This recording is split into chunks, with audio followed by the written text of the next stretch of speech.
KeeSean Johnson. It's the 1 Degree Podcast.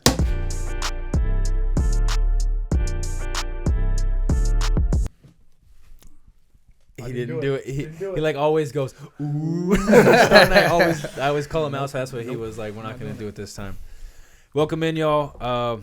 KeeSean Johnson. We're getting straight into the good stuff already, having some good conversations about sports and life, all the good stuff that Kenny and I like to talk about, the stuff that you guys like to listen to. So we're getting straight into it. KeeSean played in the NFL. You played at Fresno State, right? Played at Fresno State. Played at Fresno State. Cardinals, who else?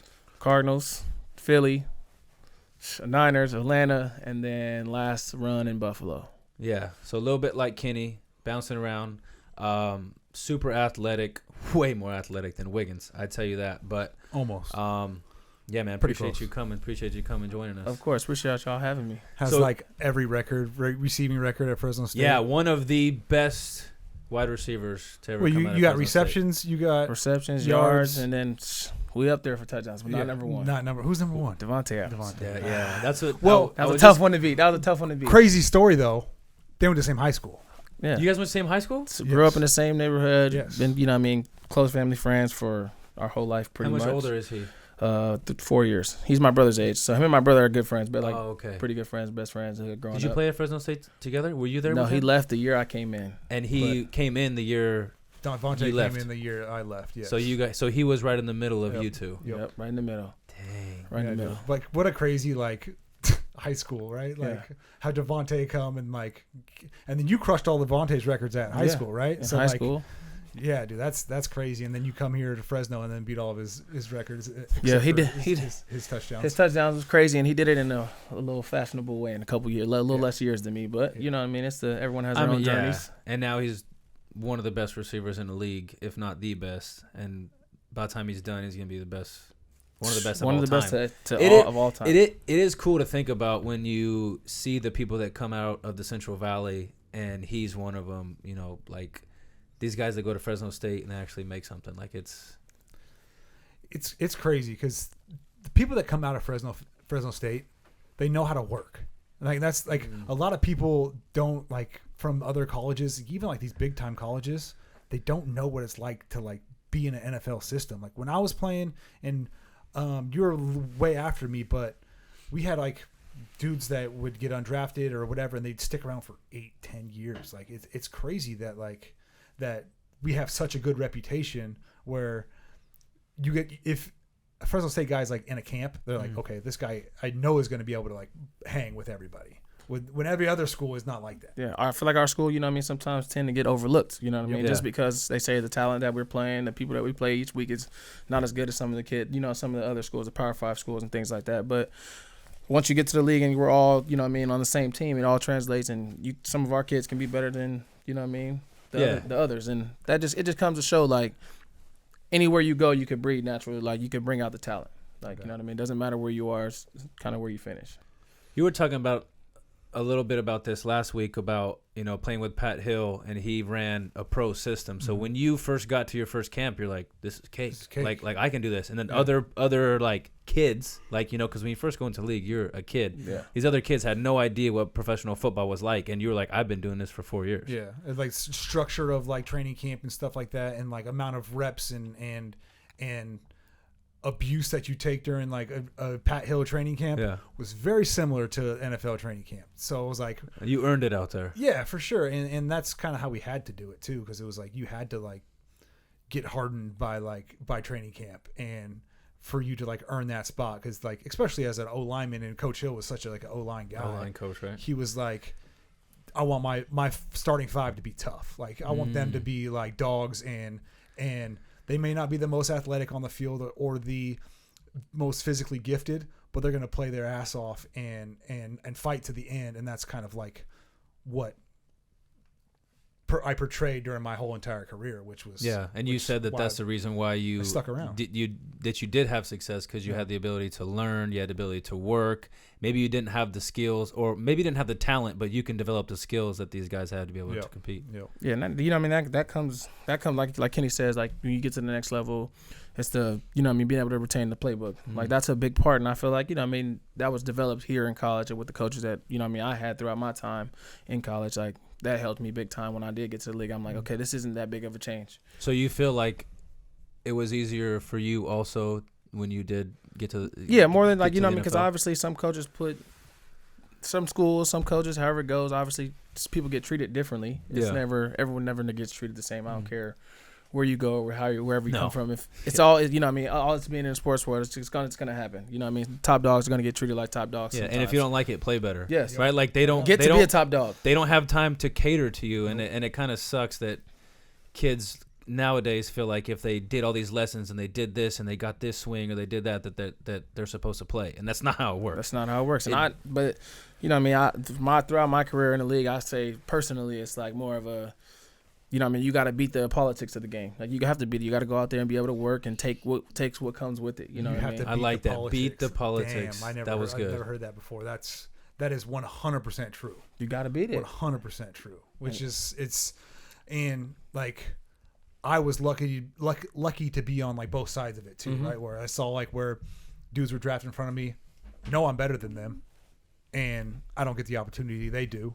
And then at the end of it, where dudes are drafted way higher, second and third round, and I beat them out, and I start the entire year. And 100%. And it depends on the coaching, depends on the coaching, depends on, you know what I mean, the organization that you're a part of and things like that, and how they tend to look at draft picks to not draft picks. If everyone goes out there with the same status or whatever it may be, not undrafted or drafted, it's not always likely for the guy who's the best player to win. You know what I mean? That's why that's where it comes from. Where I say you got to beat the politics in sometimes. You got to go out there and know how to work, and you can't really have your mind built on that. And beat the egos. Yes. Beat the egos of like front office guys, coaches, all that kind of stuff. Because you beat out a guy they drafted high, they were wrong. Mm-hmm. So you not only have to beat them out, you have to do it in a way that pretty much opens their eyes. Because you see it a lot. You see that undrafted guy beat the guy out, but it's a story of some sort, and the guy that beat him out is a very likable guy, like the fans like him, so they're okay. They kind of have to force that. But if they're the same same people, fan engagement is the same, they're still going to push that guy that they invested a lot more money 100%. Into. I'm first-hand witness to that. Like, it's just going based off of my first year in the league in 2019. We had three different guys at the receiver position drafted, and I was the third one. So it's like you coming in, no matter what, we're all rookies, but at you're already competing with those. You're already competing versus these guys that was drafted ahead of you at the same position. Mm-hmm. So that's where it comes in. That's why I kind of learned it early. It doesn't really matter where. You know what I mean? Where it matters where you're drafted or not drafted, but you got to go in there with the mindset that I'm gonna just prove to them that I'm better. Straight up, that's all that happens. Like prove to them that I'm better than the two guys that you drafted before me. And sometimes it doesn't matter either. Yeah. Which it sucks because it's like you get to the highest pinnacle of your sport, right? Like we're in the NFL, the best should play. Yeah, that's right? How you think. That's how you would think, but it's not always like that. And I mean. Like you see that in Little League football and high school and all that kind of stuff. There's politics and everything. But when you get to like the career, like your career is football and it doesn't end up like that, it's just like disheartening. And you're like, damn, like I thought it was going to be different when I got to the league, but it really isn't. And it's just, again, you have to beat the politics, and you grow up pretty quick, huh? Yeah. I love that. Yeah, you have to grow up quick, and you gotta kind of understand, like you gotta start to feel the business side of it too. It's not just football. It is number one, and Kenny and I talk about this all the time. It's a business. It's entertainment. There's no difference in WWE, the circus, and football, basketball. Like it's entertainment. If people aren't watching the game, you're not gonna get paid. Exactly. Like yes, there's a certain way that you go about it. Sports kind of separate themselves from the entertainment, but it's the same thing. Like there is no difference. And what the most entertainment thing is to a sports fan is winning. Yep. Right? They're fans. They want their team to win. The more you win, the more support you get, the more money you make, the more popular you are, all that stuff. So the results are the only thing that matters when it comes to professional sports. Baseball can be a little bit different when you have like the minor leagues. They don't care about winning as much. They don't care about your numbers as much because it's more a development standpoint. Because you have 18-year-old kids, 17-year-old kids just got drafted out of high school. No matter how talented they are, you're not going to throw them in the big leagues against grown-ass men. They're just going to eat their lunch. And this 17-year-old kid is probably more talented because in the minor leagues there's more talent than in the big leagues. But they haven't fine-tune these talents. They haven't learned how to be a man. They haven't learned how to be a pro. They haven't learned how to consistently perform every single day. Because you guys play once a week, we play every single day. And that's what I say. And that's crazy. That me, when I look at that, like I was just actually talking to one of the guys, Matt Frazier. Like I was talking to him about, like, you know what I mean, about his story and about how it's going for him and his process within everything. And I'm like, man, it's crazy to see how long it takes for you guys to get to the biggest level of your sport. You know what I mean? How long that transition process happens. And like for us, we get thrown in the fire from day one. Yeah, from day one, because you guys go to camp and you're getting ready for the season. Yep. There's no like development, right? Like it's learn the playbook, get out there and perform. And guess what? If you don't, we got somebody on the practice squad we could take. We got somebody that's a free agent that's looking for a job. Mm-hmm. So, you know what I mean? It gets tricky. But, like, at a younger age, I feel like that's the biggest thing, that it develops you faster. Because you playing against, you know, sometimes coming in the league, you watch these guys grow up. You know what I mean? Growing up as a kid, and you're like, man, sometimes you have to have in your mind that, oh, well, this is still, let's say for me, this is still Larry Fitzgerald. This is the guy that I watched growing up throughout my whole life. And am I as good as him? You start thinking about things like that, but it's like because you're younger and you're not in the mindset of like, okay, well, we both are grown men at this point. Because you put him on a pedestal from day one. Yeah. You know what I mean? So it's harder, but you got to develop within that time frame of not being shocked and being, you know what I mean, worried about, oh, who you're going against or who you're playing against. Just play your ball. But that comes with growing up. Yep.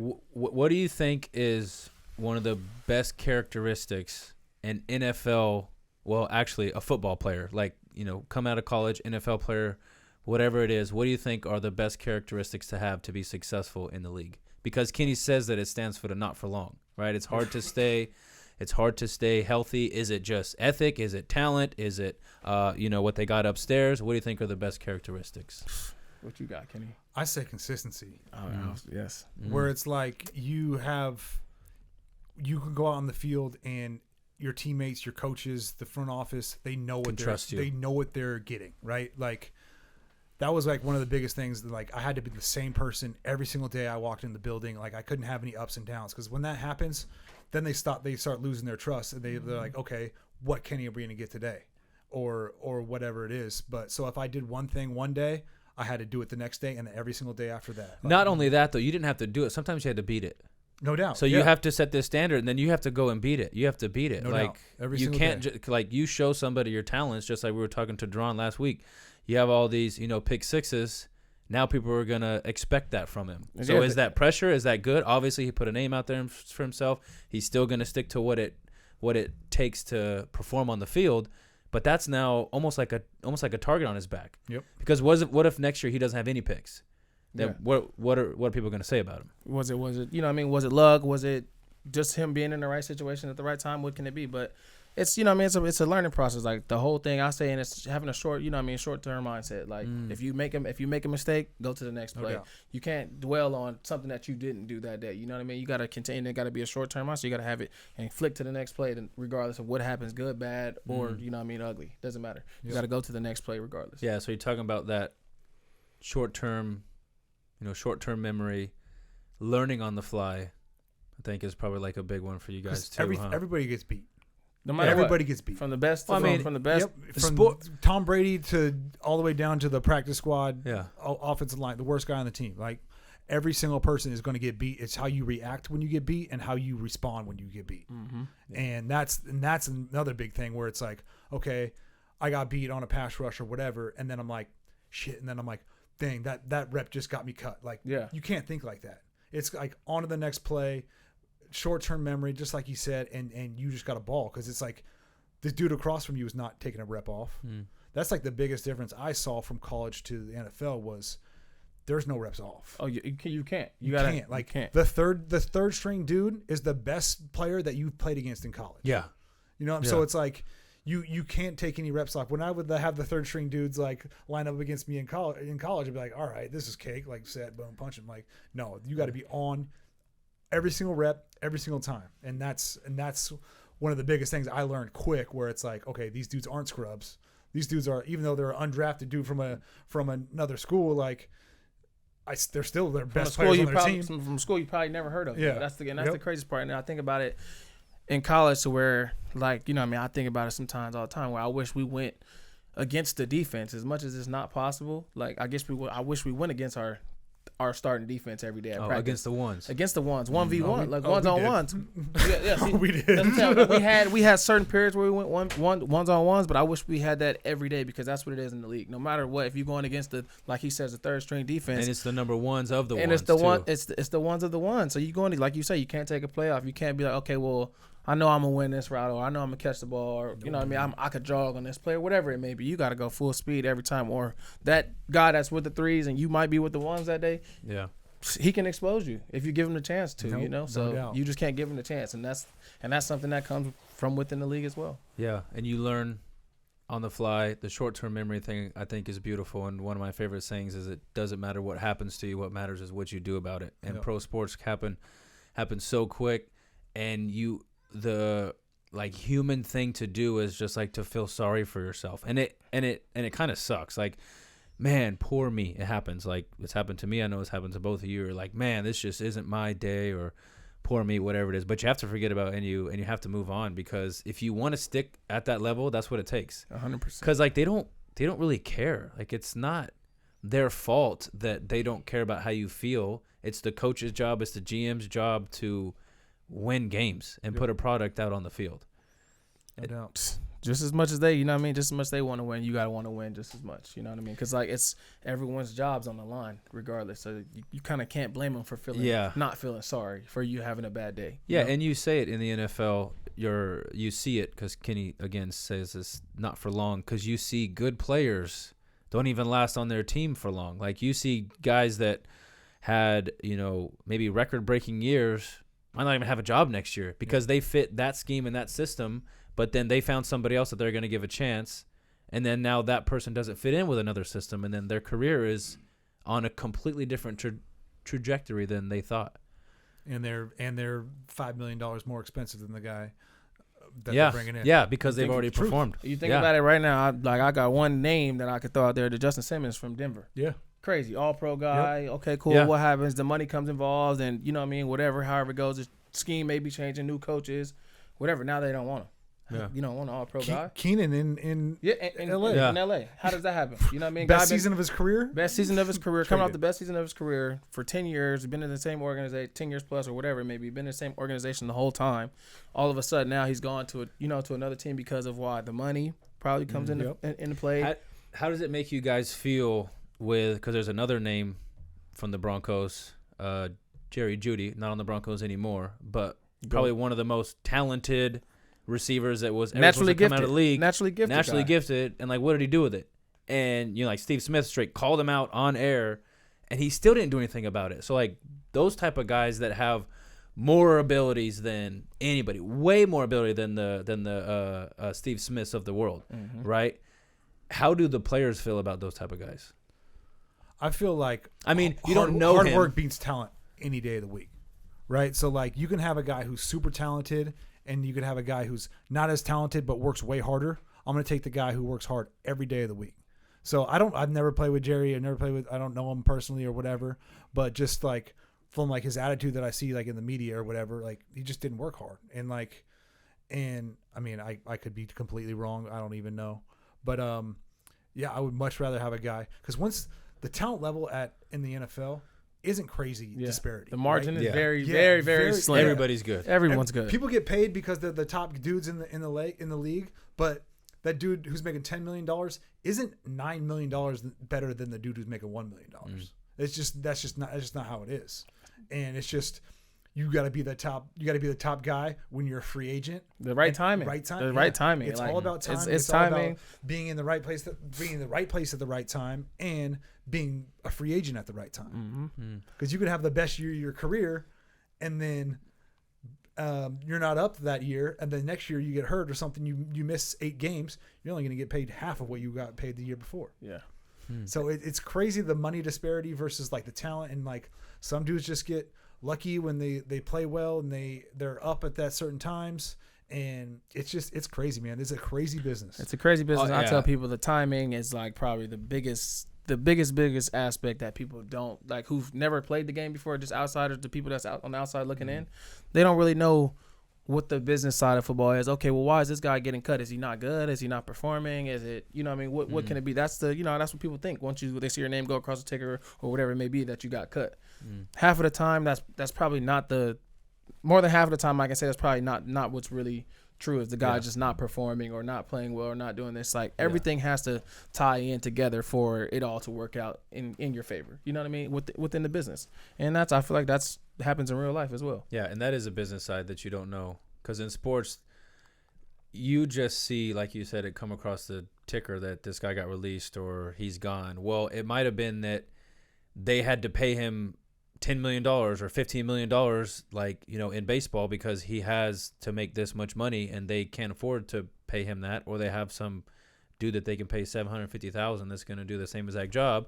And then it was basically, like a mutual thing, and they stepped away from each other. But then they're like, you see the ticker, oh, that guy sucks. He got released. Yeah, or it's a team need. It's it's week to week. It's someone getting hurt at another position that they got to bring in a guy for the next position. It's things that happen like that. So it's like, okay, cool. Say for instance, we needed a lineman this week. We need to bring up a lineman this week, and a guy on the 53 who's okay. Let's say the 5th, 6th receiver, he might get cut and not be on the team because they got to bring up a guy from from practice squad or from just off the street or free agent, whoever it may be, to help the team within that week to win that game.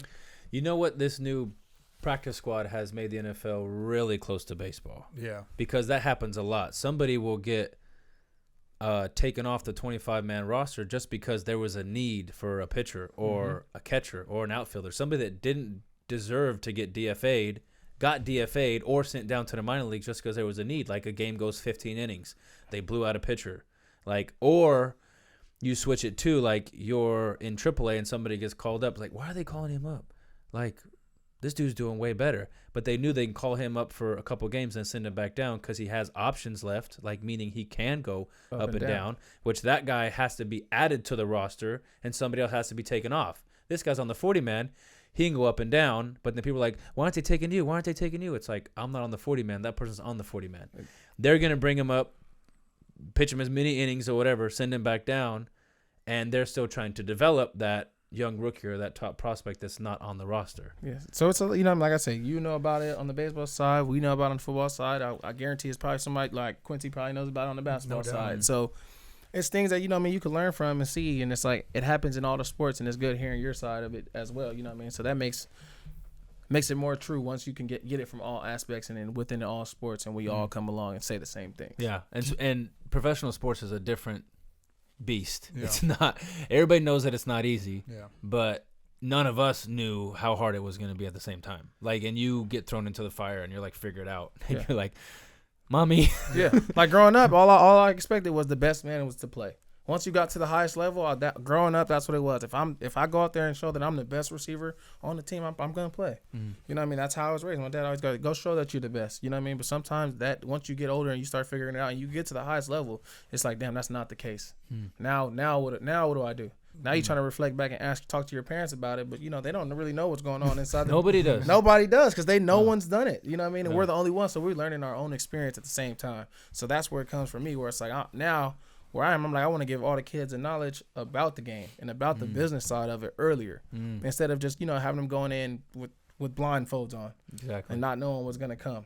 So if I could give you something that you could take it for a long way, man, you got to be ready for it, and you got to be ready to flip the page no matter what. Do you have like one instance where you're like, damn, there's no way I thought this was gonna happen, like business wise? Oh yeah, 100%. Let's say my rookie year, if we go still to this today, we could go look up and who's the stars, the standouts of camp, like going through camp, balling, doing the same thing, but start off the season playing as the number 4 receiver on the team. Like, I'm getting reps, making good plays, having good catches. Rookie too. As a rookie, came in the 3rd receiver drafted that year. I'm the one playing, the most out of the 3 guys. But we get to week 6 of the season, I'm playing good football too. I feel like I'm playing good football with the opportunities I'm getting. Everyone feels like I'm playing good football. So it's not just me. And then next thing you know, I'm not playing for 6 weeks. I'm inactive. But that becomes because why? We have, we have certain draft picks that we got to bump up. Like, we got to put them up, and they paid so much money, they invested so much money into this man that he has to play. We got to give him a chance. How was your record that year? Not very good in the beginning. In the beginning we were playing solid. Really? We were playing solid ball. Because that's what'll happen too. Is like if you're like, okay, say the first 6 weeks you're 2-4, like let's mix it up a little bit. Let's put these other guys in and kind of see if like let's develop them, right? See what they got. Yeah, let's because we're falling behind in a division or whatever it is, and they're looking forward till next year or whatever because we have more money invested into these older or these early round draft picks than KeeSean at the 6th round. So let's see what they can do at the second half of the year because we already know what KeeSean can do. But then every other 31 teams at the end of the day are like, why isn't this guy playing anymore? There's got to be something wrong. What's wrong? Right? Is he not performing at practice? In the NFL, you aren't competing just on your team. You're competing for every other team too. Because all that film gets shared, all that kind of stuff, and you're not out there. You're not out in the field performing. You get forgot about, and that's what kind of happened with me at the end of my career, whereas I started like playing a little bit less, and then like, all right, he's done. He's washed up. There's a reason why he's not playing. You know, like where it could have been something totally out of my control, which probably wasn't because I was getting old and falling apart, but.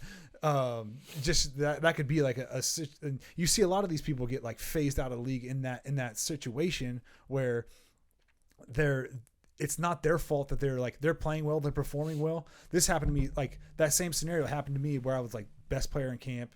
I had the highest win percentage on one-on-one pass rush the entire camp out of everybody. And that's how kind of I feel like I'm playing good ball. Yeah, and then they cut me because they know that if they cut me, they can bring me back later down the road, which they somebody else won't pick him up because they think something happened. He phased out. Yeah, he phased out. He's not playing. Crazy. And that's just kind of that's a good one too. Because then the next year, the same thing. We came back, same type of thing. Like started off, and then this is the COVID year. This is when the COVID year. So we didn't really know all the stuff that was gonna go happen within the COVID year. But same thing during camp, and then. Going into week 1, like, you know, we just got who made the team, yada, yada, yada. Going into week 1, I pop up on the COVID list. And I'm supposed to go into week 1. I'm supposed to go into week 1 starting the second year. But then I pop up on the COVID list, and that makes me miss the first 2 games. Come back the third game because Christian Kirk got hurt. So I come back you the third got COVID game, and you had to sit out? So I had to sit out for the 2 games as I was supposed to go into week 1 starting my second year.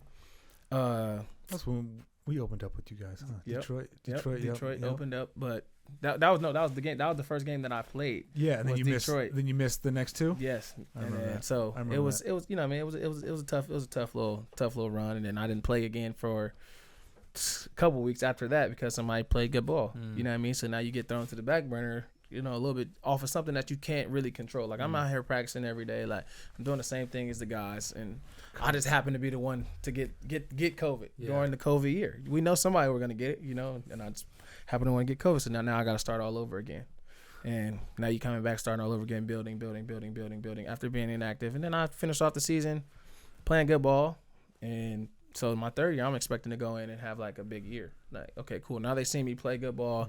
I had 18 targets to end the year off with 15 catches. Like I'm playing good ball. So next thing you know, we're going to year 3. It's the same. You start all over at the bottom of the totem pole again. Now you got to go prove yourself. Like obviously you got to prove yourself every day, but now you got to prove from being the number 6 guy again because we draft 2 more receivers, and that's just like it's a nonstop train. It just continues going. And then it also gets to the point where you get a label on you too, right? So you get labeled not just on your team, but in the league. So like you're always going to have that label of being like a late round pick or undrafted free agent where they look on that roster, no matter how good a ball you're playing, they're going to be like, okay, KeeSean was a 6th rounder. If we can get somebody higher or something like that, then we can replace KeeSean or Kenny's an undrafted guy. Like, yeah, he's serviceable, but can we improve at that spot? The first through third round picks don't get that. So they have to, like, I always used to say, like, those guys have to get cut and we have to make the team. Oh, 100%. They got to force it. They got to force it. Exactly. So, I mean, that's where it's like the pendulum switches too, because it's like, okay, when we talked about this with Gatewood too, where it was like, all right, you got drafted, so you're kind of like a little bit higher, but not in your case really, because you had 2 receivers ahead of you, ahead of me from the start. So that's tough. But right when your opportunities start to dwindle a little bit, the expectations of you getting cut become higher, right? So it's like it's tough, but you just have to be ready, and that's every situation, every opportunity that you get is like gold, right? Yeah. Like it sucks, man. I feel for you. I've been in those situations all the time too, man. It's luckily like I got out of it, and like I didn't start until year 7. Yeah. You know, and that's like, you know what I mean? That's crazy to think about. Yeah. Like not being, you know, sticking for that long, and in the league that's, you know, typically not for long. And you get to year 7, you finally make your start. Yeah. You're finally starting at this point. You're finally getting to see the other side of it. Yeah. You know what I mean? It's like it's a continuous battle. You can't sometimes you just can't beat a name either. Like no matter it, I don't care what it is. Sometimes you can't beat a name. Like if a guy comes in who's had success and it's not even right then and there at that moment, it could have been a year prior, 2 years prior. Sometimes you just can't beat the name. Like, you know, and I played with a lot of people that or a contract name. You can't. It's just some things that you just can't beat that people now, like I say, people on the outside don't see. When it comes, you know, to making it, to getting that contract, how much is it luck? How much is it skill? How much is it right team? How much is it who you have backing you when it comes to coaches and the relationships that you made? How much is it like in each of these aspects in order to get that contract and stay? I think it's just right. For me personally, I think it's just right system, right team, and right time. Like that's the main 3 things, because I feel like everyone's, like Kenny says, the margin of like being more talented, not as good, that's very slim. It's more of the timing of the, you know what I mean, the timing. If somebody, like, let's go to Stephon Diggs, give his story. Like someone that I've learned about, you know, heard his story firsthand, and he told me about it. Like keep going. You know what I mean? You got it. You talented. You can play the game, but it's more of you getting your opportunity. He was a guy that got drafted later rounds to Minnesota and was inactive, not playing. Like his whole rookie year, one guy gets hurt, he's out for the year, and you know what I mean, that finally gives him a chance to go out there, not just play or not just be a starter, and develop the whole time, because they knew they had to work with him to develop him for the next year. That their team wasn't playing very well. They're not playing that good of ball. So like, let's develop this young guy. And you know what I mean, he had his opportunity and had the right timing. And then it just slowly and surely kept developing. You know, they're not bringing in some of the guys got the opportunity to develop. It's some guys they're not bringing in the guys with names to overtake his developmental process. You know, and that's just kind of how it goes. And it's a lot of being prepared when your opportunity comes. Because you never know when it's going to come, right? And so you have to stay ready so you don't have to get ready. I know it's like a normal saying or whatever, but it's like 100% true, because when that opportunity comes, you never know when it's going to come. And that's why I don't believe in like luck, right? Because it's like you're preparing for your opportunity, and it just so happens to be at a certain time that you capitalize on it or you don't. And that's just like the bottom line of the NFL, right? Like, you're going to, like, if you're talented enough, you're going to get an opportunity. And it's what you do with that opportunity when you get it. Like, there could be a whole bunch of different circumstances happen. Like, guys could get hurt, and a couple dudes have few bad days in a row or whatever, and you jump on the depth chart real quick. But it's like when you get those opportunities and you have to perform to keep your job. And that's really what it is. What I've kind of liked after my career is like the art forms in every sport. Like when you're a young kid, it's just like athletes, just like being cool, right? Everybody wants to be a professional athlete because it's cool. After your career, because you've learned so much and you've had to work and you've had to do things, you learn the art form of every position, like with alignment, your guys' steps, how you create angles. It's not always about like creating an angle to make this guy, it's just getting that guy out of the way, basically. And then, wideouts, your guys' like route running ability. Like, you have to make everything look the same, or you have to make a certain route look different. And you're going against DBs who are the best in the world, who are watching your routes, watching your videos, and you are watching their coverage, their videos, their package. Did you ever kind of did you start to see that early, like the importance of like the art form of being a wideout versus just being athletic, or did just your athletic ability just took you as far as you wanted? I kind of once I got to the league, I had a coach who coached like for a long time, you know, and he was big on the details, you know what I mean, making, like you say, making every route look the same, and you know what I mean, not giving away, not having tendencies, not leaning a certain way, or not throwing your arm a certain way when you're going to go a certain way. So it's a lot of different little details that goes into it that I learned, you know what I mean, later on, that I want to, like I say, continue to give back to the kids that want to try and have the shot of, you know what I mean, playing in the NFL, playing in college, whatever it may be. Like, if I could give you these things now that I didn't learn this early, how much more successful will that make you? Is that hard to do, to get kids that haven't played and haven't had that experience understand what you're saying is true and real? Yes, it's true and real, but I feel like you got to break it down certain things day by day. You know what I mean? Don't try to throw everything at them at one time, because they're obviously, brains are small and not, you know what I mean, attention spans are not as yeah. Like their attention span is not as, you know what I mean. When the right opportunity comes, you have to teach them the right lesson, the right thing, and you gotta teach them you know what I mean, teach them little by little, give them a little bit each day, as you're working with them and as you continue to work with them. Is that something that you like to do? Would you rather work with? How old are you talking? Like what like age group? Right now, well, it's that I'm finally starting to get into it. It's working with all ages, but I like to work, you know what I mean, at least kids that's in middle school and up. If we could go high school, like those are kids that I didn't learn these stuff then, but I want to get to you at a younger age in high school, not when you kind of already developing bad habits. What about like college? Do you feel like you can help a college or maybe even a guy getting ready to go into the league? You can help them more than a kid, like maybe it's like 10, 12 years old? Yeah, the 10, 12 year old is going to take time. That's all. That's like a big developmental process, because if you're playing in the college level, I feel like kids playing in the college level right now, they, you know what I mean, they have the knowledge of the game already, so you don't have to really tell them.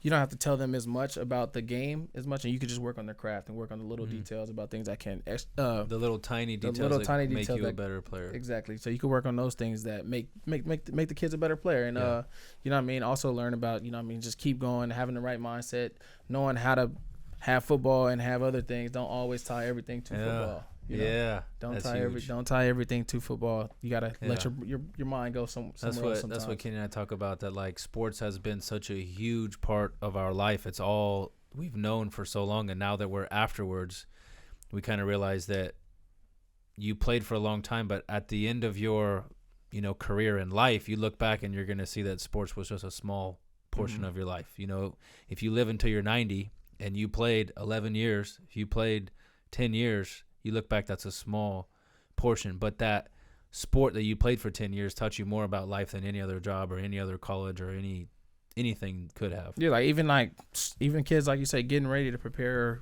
going to in college or whatever. I want them, I want to preach to them, just also have something in your mind that you can do outside of football, just to take your mind off of it. Even if your full goal and you want to do, and you head first into football, and that's what you want to go do after college right away, and if that you get the opportunity, then go do it, but still be able to have. I feel like I played my best ball when I had a balance of like life. I didn't have just straight football in my mind all the time. Like I feel like that's when I played my best ball. It can kind of stress you out and wear you down if you're always focusing on, I got to get better because I have to make the team. It's kind of like a negative mindset. And being like, I get to work out, like I have the opportunity, I feel good, I'm going to try to make the most of this. It's just like your mindset going into your preparation has a lot to do with it. Yeah, it does. And that was one thing I was saying. Like have something else that you do to take your mind away from it. So when you do go back to football, you're going to put 130 into it, because I'm only doing this for this time.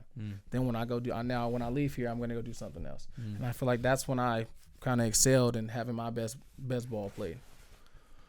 I was the complete opposite. I was like full football always until like the last like year or two of my career.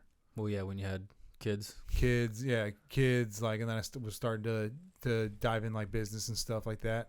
But like, man, I was completely engulfed in football. Like every situation or every like event in my life like revolved around football. Like every decision me and my wife made, like it was like, okay, we can't go on vacation because I got to train for the off season. Like I got to stick around here. Like, I mean, my mindset changed from it, where it was like, okay, like if I mess up or something like this, I'm going to get cut. From going from that to, okay, like I have more fun playing, because when I look at it as like a job, that's when it wasn't fun. Yes. So when I look at it as like, okay, I get to go out and do this. I get to go out and like engulf my entire life into this like sport that I love, right? Like I love football. Like a lot of people like especially O linemen, like I hate football, I hate like running and all yeah, all tired of running and all yeah, that exactly. Stuff, yeah. I was the exact opposite. I was like, man, we get to do this. Like this is my shit. Like this is what I'm like put on the earth to do. I may not be like as good as some of the best people in the world, but like I'm gonna try to stick around as long as I can because I love this shit. I love to. Yeah. Yeah, you know, like I love being it. here. I want to stick exactly. around. So like, I don't know. Like I was completely different, but it's the mindset, like you said, of going into it as like a job or whatever. That's when I was like that's when I was like playing my worst ball. Like this is like my job. I have to come here and I have to perform well. It's like, go out there. You know how to play. Go out there. I always used to say we have to go out here. So we might as well ball, right? Like you have to go out here. So you might as well go have fun and like go out and ball out. Like that's when I like played my best, and my best was like when I was free and the knowledge of the game, it was easy to me, and it slowed down because I had so many reps and because I was on that iPad like always watching film and knowing my playbook and like knowing that what the quarterback was going to say before he even said it, which like that just slowed the game down for me so easily, and I could play free and play hard and play fast. And that's what like that, talking about the mindset changing when I was a younger player to like later in my career when I was like really playing, it night and day. Yeah. See, that when I meant probably like the balance is like for me it was like more of a like, okay, cool, let's have my days more planned out. Let me know exactly what I'm gonna do. Let me know exactly how it's gonna go. So then when I'm done with this aspect, if I go, okay, work out in the morning, okay, get back home, eat, okay, cool, watch film. After I get done with these things, okay, now I know I got the rest of my day. I put all my efforts into football when I had it at that time or when I needed to. Let me have it like that. And then instead of just continuously doing football throughout the day, no matter what, like, okay, let me just do football here, whenever I can, do football.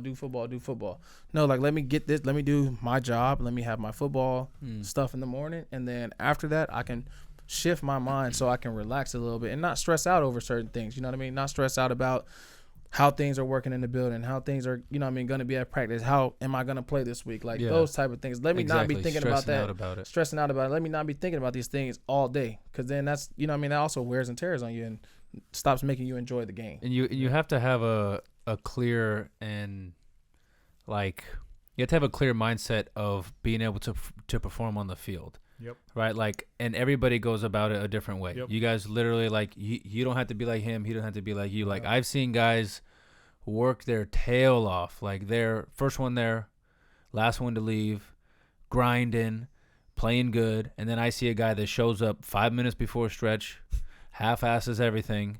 But then when you call his name or he's out there, he's a dog. Yep. Mm-hmm. Some of the most competitive people that you meet, and he's like, he has it in his mind that you're not going to beat me. I'm going to win. And then after the game, he's sitting there probably drinking a beer or having a soda or some donuts or some shit, like not taking it serious while the other guy's taking it serious, but that was his process. Yep. That's what he did.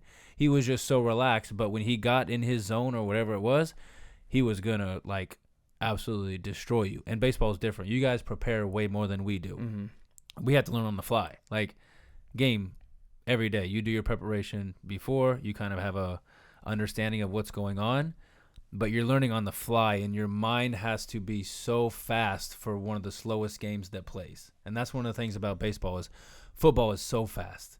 Basketball is so fast. Baseball is so slow, but your mind has to be so quick in baseball because you don't have your margin for error is so tiny. You can lose a game based on one little thing. You can, drop a pass. You can miss a block and have no effect on the game. I give up a run at crunch time, it's done.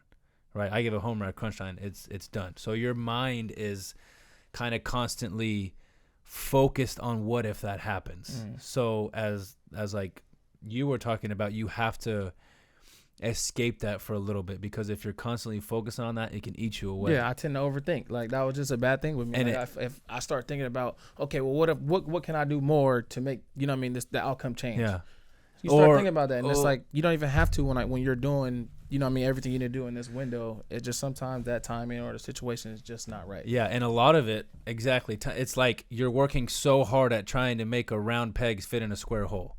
That's like the hardest part too. While this guy's over there just dropping them in. You're over here just pounding away. Why isn't it working? Because that's not the right peg. Mm-hmm. Grab this one. Then you find the right tools that work for you. and then you start having success. So I think some players don't make it in professional sports. Not that they weren't good enough, not that they didn't work hard or have the right mindset. They just didn't have the right tools that were provided for them for the right system or the right coach or maybe like the stuff. right personalities. Yeah, exactly. Like some right mindset. That has to match too. And there's some bad people that have had a lot of success in sports that might not earn it, right? Like you look at, why does that person have it? This person's so much nicer. He does all this stuff right. That person's out getting in trouble. He just got arrested 4 times, and he's got every opportunity. It's just, that's just how it had to be for him to have success. Now, his life after sports might be completely different than yours, right? So you can't just think, you can't put all of your eggs into that sports basket and say that I'm successful if I make it in sports. I'm successful if I win a World Series, or I'm successful if I make $100 million, because it's not. And I think that kids put it into that, they're in that mindset of watching what's on TV, and that's what success is, right? With rappers and hip hop and drive around, Range Rovers and the dudes with like the Gucci suits, like walking into the stadium that are making $100 million over the next 3 years, and that's what you see success in. And then when you do get to the league, you're like, wow, this is not what I thought. And then you have to find your place in that league, and you have to find your place in life, right? Like it's not just that one sport that's your entire life. Yep. Still trying to find my everybody's still trying to find your space. Everybody's in still life. trying to find and it. and that's like something I wish I got. Like I said, something we were talking about earlier. I wish I got into it earlier. And that's like, something that I want to get into next with you when it comes to like the transition from, we kind of went through college to the NFL, transitioning from there, but then also afterwards. But we got to get into this Magic Mind real quick. If you had Magic Mind when you were playing, you would be to the sky. Let me tell you what. So this stuff right here, Kenny loves it. He drinks it every day. So it's a productivity shot. They take care of us really, really good. So I drink this every single day with my morning coffee or pre-workout, stuff when I work out. Kenny loves that it has ashwagandha and it has a lion's mane's mushrooms, and it's got a little matcha green tea. The other mushrooms? I don't know how to pronounce them either, and I don't want to do it caught on air. But it's got it's got nootropics. It's got caffeine for energy. It has ashwagandha, because like sometimes when you drink coffee and you get kind of antsy a little bit. So this has stuff to kind of take the anxiety away, bring you level, and just extend that caffeine all day, so that you have like those productive days. I was never a big pre-workout person, but you don't need it. This helps me try it out. Focus. Fire. This helps me focus all day. Kenny's got some downstairs. I took it from a basketball game the other night. Again, balled out. Balled out, bro. I was like 4 for 5 from 3, like probably like 95%. I don't think I only missed one shot, like in the paint. He texted me like last week. He's like, dude, I forgot to tell you, I drank Magic Mind the other day. Balls out.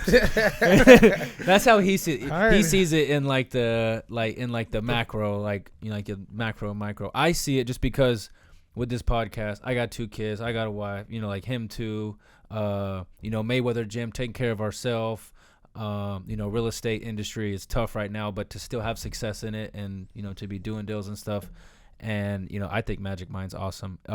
The listeners know, you guys go to magicmind.com/1degree, use promo code 1degree20. So when you sign up for the subscription, you're already going to get a deal, right? And then when you use this 20%, what are they going to get? Like over 50% off? It's like 60-something%, right? And you want to get it to where you drink it every single day, because that's it. You're putting good fuel into your body, right? Like, you're not going to put crappy fuel in a Ferrari. Yeah. I'm not going to put crappy fuel in that freaking Dodge Hemi right there. But yeah, you guys go magicmind.com/1degree. Use that promo code. Get you a good deal. It's also in Sprouts now, so if you guys want to go in and check it out before you subscribe, and then use that subscription. Yeah, good stuff. All right, let's go.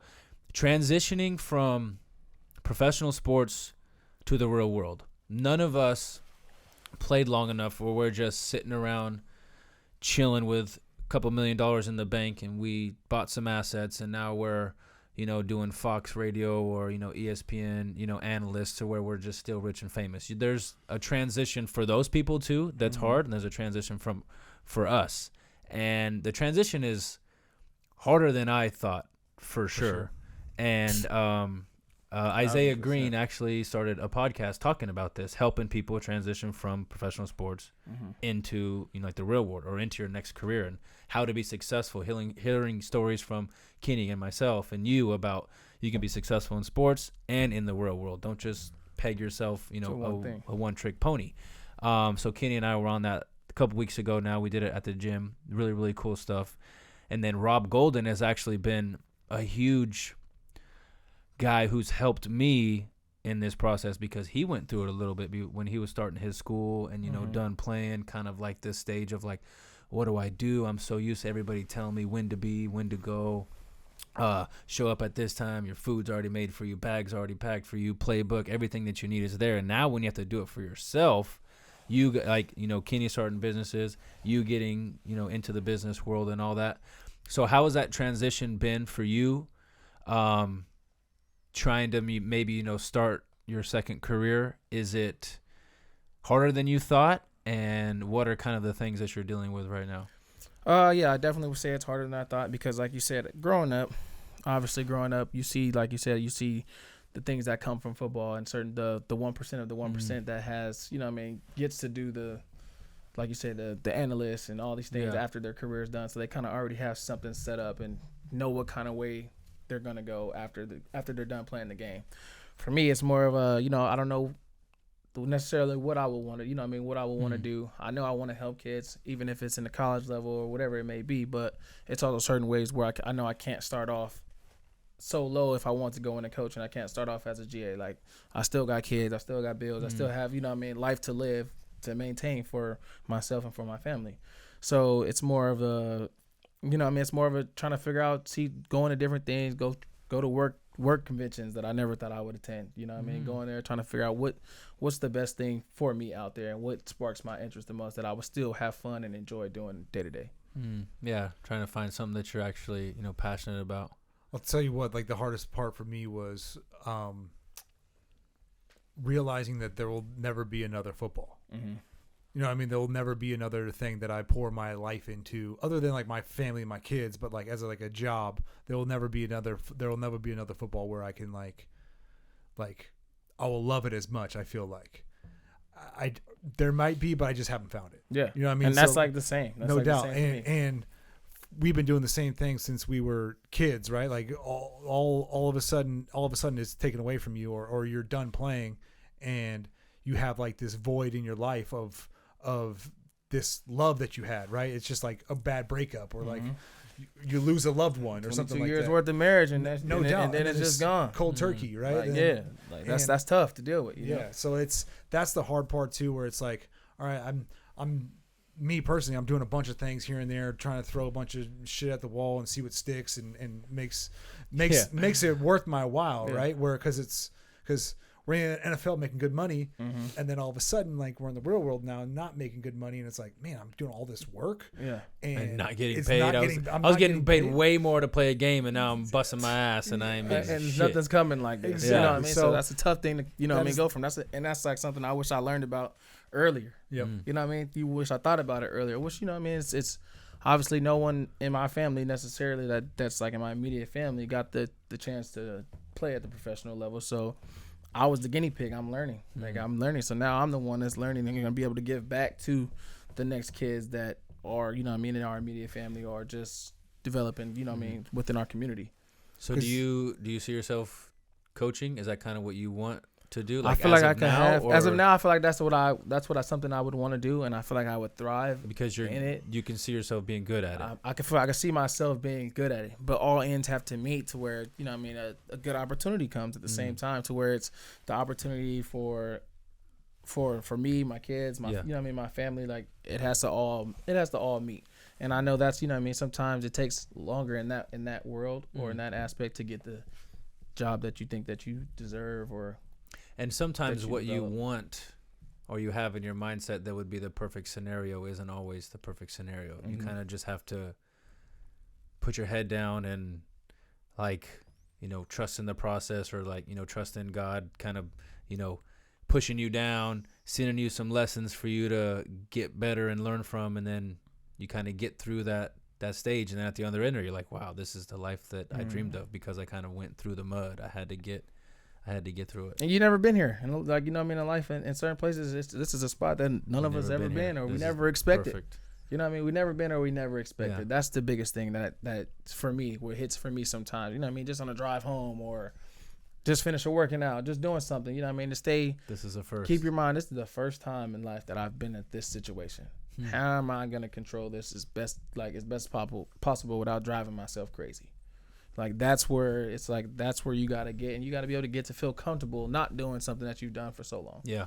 You know what I mean? Being uncomfortable for a little bit, like, that's kind of where you get. You get to you're uncomfortable. So how you going to figure out to make yourself comfortable while being uncomfortable? Exactly. I love that. This is the first time we've ever done this. Yep. And, like, wherever you leave for here, that's the first time that you've done that. You might have driven on the same street, but it wasn't 2 o'clock when you had a white T-shirt on or something, like something that to that little. Extreme. Yeah. Like, you know what I mean? It's crazy, but you've never done it. You know what I mean? Like you said, Robert, thinking about it, I have someone I've been playing the game for 22 years.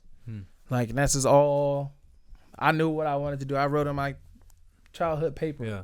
This was what I wanted to do. You know what I mean? This is the game that I wanted to pour my heart into. Like, you know what I mean? Just like you probably did the same thing. Yeah, I said I wanted to be a tight end, though. Okay. Well, you know what I mean? Hey, something changed. You still got there. You just weren't tight end. You're right by him, though. Yeah. But you know what I mean? But my mom has, like, a little crystal ball that I, like, from, like, second grade. I, like, drew myself as a 49er player, number 22 tight end. You playing tight end. You figuring it out. You know what I mean? So it's like, that's, you know what I mean? Something that's the biggest thing, bro. I'm doing something I've never done before. I think the hardest thing about being good at sports as a kid is this is what you wanted to do since you were a kid, and you knew that you had the ability because obviously you were better than everybody else, so you put that as your focus.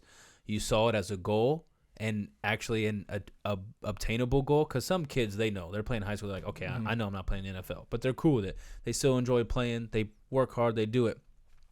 People like us see that there's a chance, and we aspire to be there, and it's all we've known since we were 5, since we were 8, right? Like, what do you want to be when you grow up? I remember being scared to say to certain people that I wanted to be a professional athlete or I wanted to be in the NFL or the NBA, because I feel like they would look down like, well, that's a crazy goal. Like, I actually kind of got scared, and I would just make up a random thing. Like, I wanted to be a therapist or some shit. Like, I never wanted to do that, but I had to appease to other people and please their, like, opinion of me, right? Because I feel like if I said an athlete, then they're gonna think that there's no way this guy, he's not that good, and then I'm gonna start believing it. Yeah. Versus if I just told them that I wanted to be a PE teacher, then they'd be like, "Oh, yeah, cool. Let's make it happen. I can help you with that." Yeah. Like, but then there's very few people that you can say, "I want to play in the NFL." Like, if a high school kid came to you and said that, cool, let's go. Yeah. You're like, I'll show you what it takes. It ain't easy, but let's go. I'll help you put everything you need to. I'll help you kind of guide you the way. And I can't give you everything. Like I tell people now, I can't play for you. I can help, and I can give you what I know. And I can test you. And what I do know how to get there, and I can say that with confidence now. Like, I do know what it takes to get to that level. Yeah. You know what I mean? And then once you get there, you got to turn it up more, because then obviously I got there, but I wasn't the most successful there. What I've learned about the NFL, though, the people that got there and played a few years and played in games, knowing how hard it is, huge success. You only see, first of all, you mainly only see one position. And you see a few other guys at other spots. 1 or 2 defensive linemen, a couple defensive backs, a couple wideouts, a couple running backs. But the whole league, it's all based on the quarterback, right? Like, and you see those guys. You see the 2 standout wide receivers. You see this. You see that. Nobody sees the other 53 guys that are good, that are playing, that have to be lucky to not get injured, right? Look at the dude running into the Super Bowl, popped his Achilles. Yeah. Yep. No, like, that's just, it sucks, but it's bad luck. I don't know. Should he not have been jumping? Should he have been this? Was a little bit of tear before? Like, it doesn't matter. That's just, like, bad luck. Like, stuff happens. But I've seen that if you made it to the NFL and you played more than one game, like the Rudy, like, you made it, at least in, like, my eyes. Because I've seen how hard it is. Like, there's dudes that never got a chance because they got hurt before. Or you play 1 year and you're one of the best in the leagues, and then you had ACL surgery, you never came back. Like, there's things in the NFL that people don't understand of like how hard it is. I would say like getting to the big leagues is stupid. It's the hardest thing in the world. But then playing more than 3 years in the NFL is crazy because there's way more that you guys have to deal with, way more than just politics and business. It's injuries that are so much out of your control, right? So like you saying like you didn't play as much as you thought or this, and like you're there. Yeah. You know what it takes to get there. You've been around, like the Larry Fitzgeralds in the worlds and the Diggs of the worlds, like, and you're the same. Yeah. There's not much difference other than they've been doing it longer and they've made more. They're peers. They're not idols anymore. They're peers. Yeah, you know what I mean? And that's something that you got to break when you first get there. No doubt. Like, that's why, like, bro, just in one organization, the list of people that I can say that I played with on that team and been in the same room with is probably not a lot of people can say that they had these receiver rooms. You know what I mean? Like I've been like there's some receiver rooms that are just more talented than others. And I've been in some talented receiver rooms, you know what I mean? And that's just kind of my journey and the journey that I had to deal with throughout the time, and that's maybe why some things didn't all connect. Or that's maybe why you can help people more than others. Yeah, because I've learned more. Right? I've learned from a lot of quality Hall of Fame people that they're good. You know what I mean? What's something that you learned from somebody like the Larry Fitzgeralds of the world that not only been there, done it, but did it way longer than anybody else did it. What you like, you know what I mean? Just how you treat your body. Like that was one of the biggest things that I seen. Like he talked about like when we first met each other. He's like, think about this. Okay, cool. Like, there's some people out here that like to go buy these nice things first on when they're in the career and they, they're just finally starting to make this money. But think about if you put in, instead of going to spend on clothes at the mall for that week to look at, put that money into your body.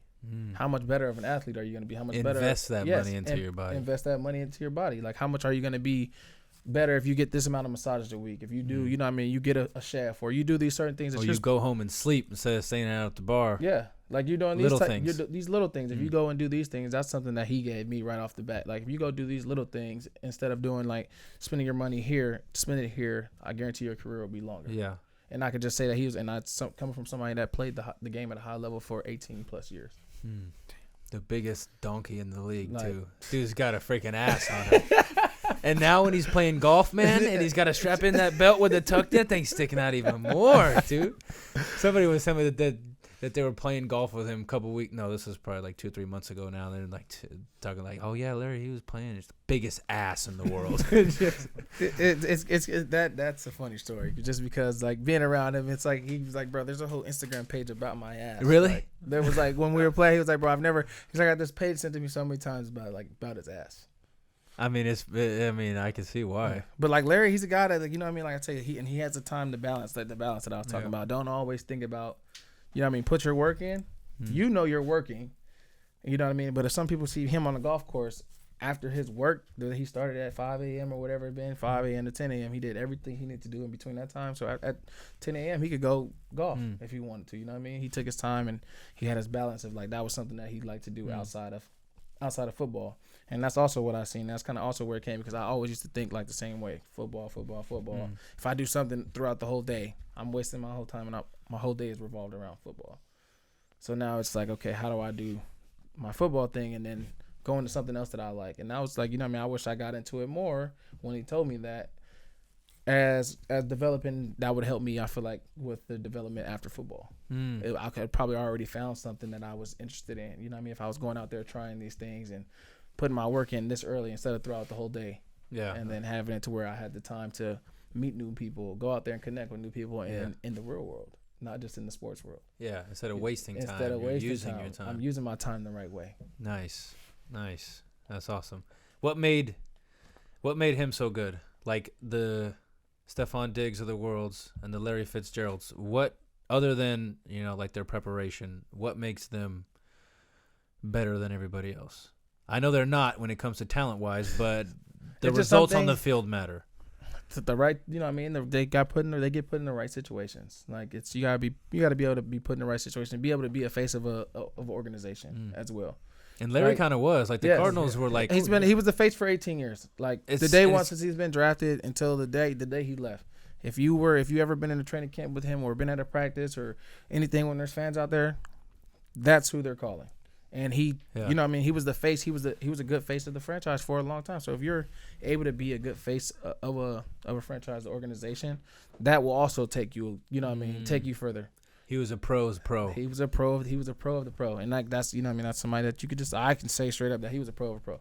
Yeah. You would never know when Larry's having a bad day. He made everybody else better. You never know when he's having a bad day. No matter if he's having a bad day, he's going to be out there. He's going to be the same person. He's going to practice hard. Like, he's going to do all these things the right way. That's a very, very tough skill to have. Not everybody has that. Not everyone has it.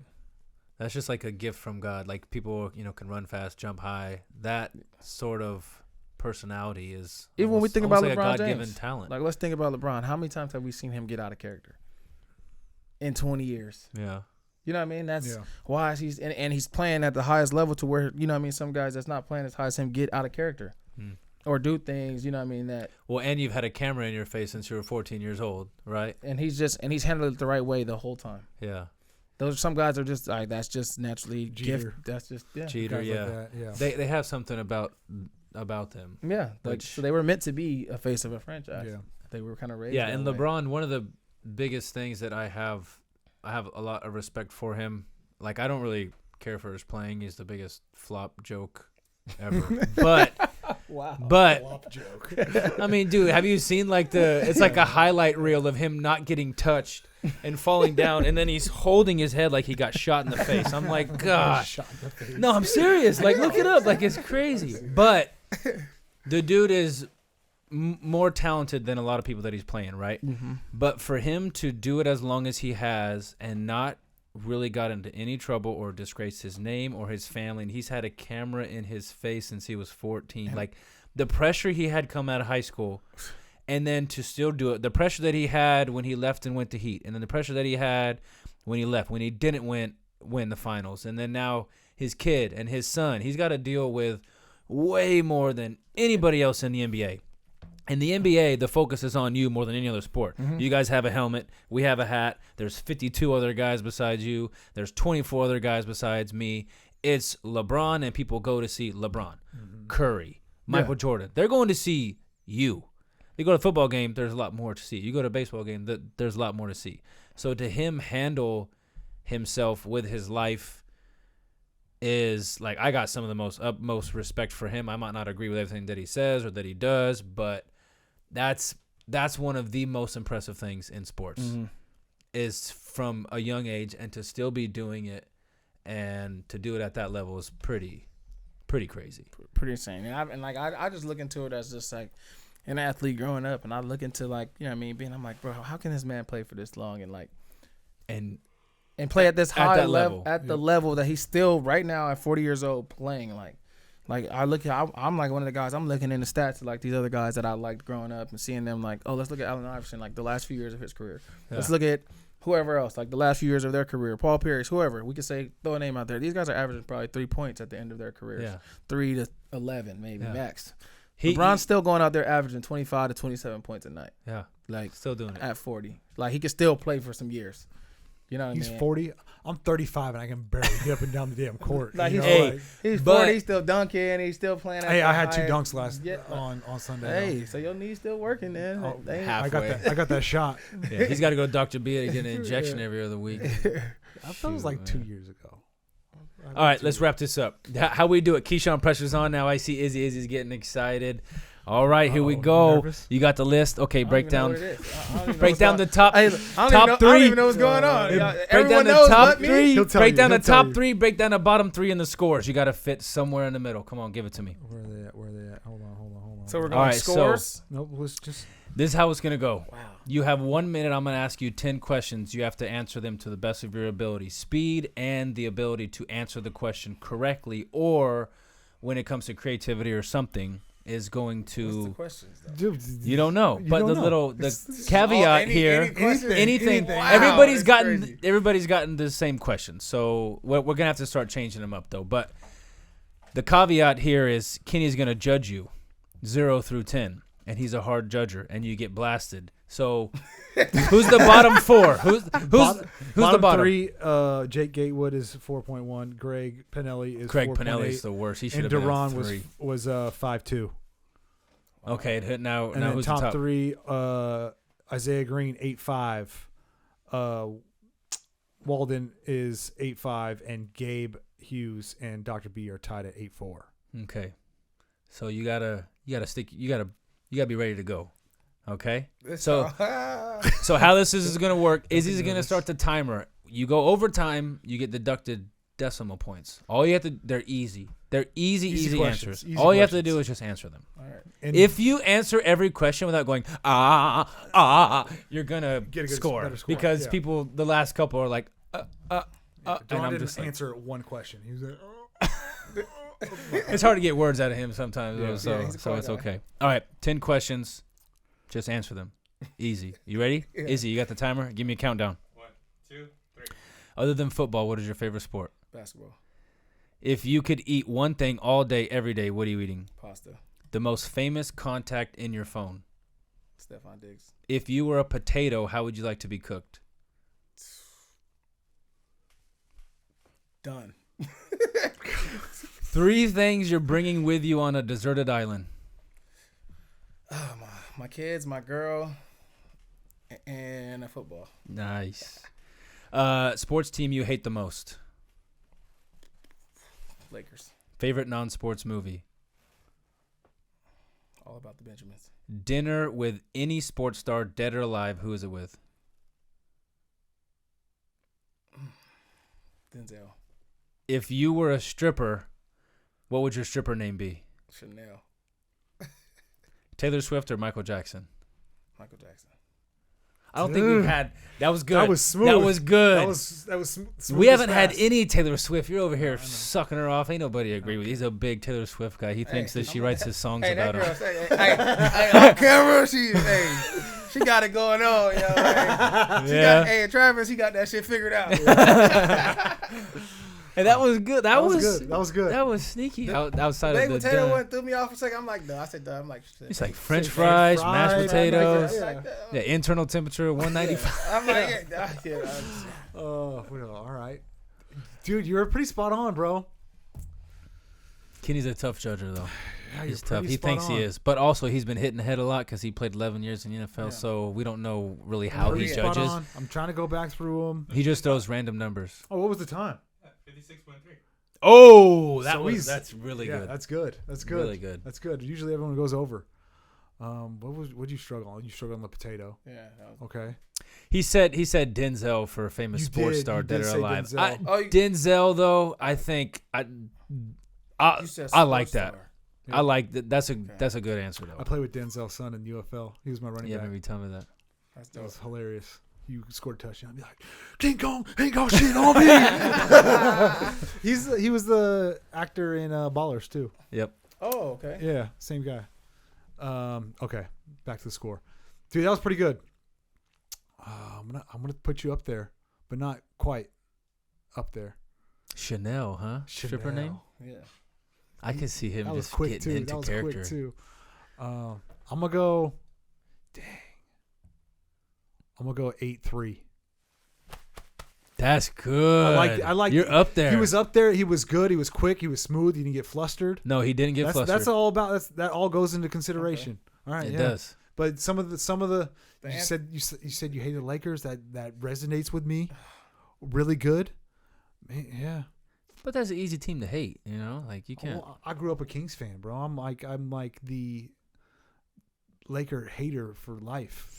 Oh, so I think that's my number 2. My number 1 is Boise, and then Lakers are number 2. That's nice. We're gonna put a little scoreboard up here. So top 5, you're in it now. You're in the top right? 5. Yep, you're in the top 5. We're gonna put a top 5 on my side. We put the bottom 5 on your side. Good. Hey, but you were way better than Greg Pinelli. Yeah, Pinelli sucks. Pinelli was the worst. I'm glad. Pinelli said, "Steak on an island." Oh man, KeeSean, appreciate you coming in. A lot of good stuff. Words of wisdom. Yeah, man, you're a really good example for the kids, for the future. If you listening to this and you wanna, doesn't matter what sport, man, follow this man. Listen to the podcast, subscribe, like, all that good stuff. You got anything to say? Nope. Good job. Tell Izzy. Hey, Izzy. Hit me with my theme music.